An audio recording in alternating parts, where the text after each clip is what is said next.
How unusual is this step? Pretty unusual, right? How often do you hear a bank taking a nation to court? But that's exactly what's happening here with the Wall Street giant, the New York-based Goldman Sachs, filing a complaint in the Court of Arbitration in London against Malaysia. And this all ties back to the settlement they struck with the country.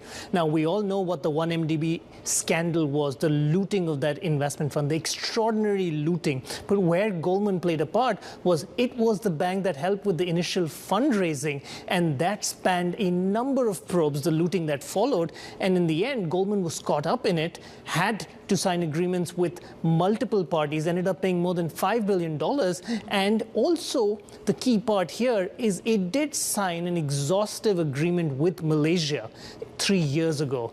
But still, there are disagreements over how it went down, what they still owe the country, and that has led to this action after months on end of the Malaysian Prime Minister, Anwar Ibrahim, actually threatening to take Goldman to court if they did not redo that agreement.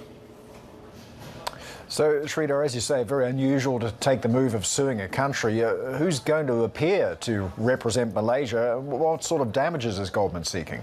Look, in some ways, this is part of the provisions that they had in that 2020 agreement. If the two sides did not get to a place, or if there were some disagreements, they had this option in the Court of Arbitration. For Goldman, that always made sense, because for them, that was the support and the safety of an international system, of a third-party mediator being able to come in the middle and say, Goldman does not have to do anything else here. That is their hope. The way the agreement was structured, a complicated agreement, involved Goldman paying $2.5 billion up front and another $1.4 billion tied to the assets that Malaysia is able to recover. Now, the disagreement really is over how much has Malaysia been able to recover. Does Goldman really owe an interim payment? Will Goldman be forced to pay more down the line? Can Malaysia ask Goldman to pay, even in terms of the initial agreement that they had, pay much more, which is what the Prime Minister has threatened in various occasions?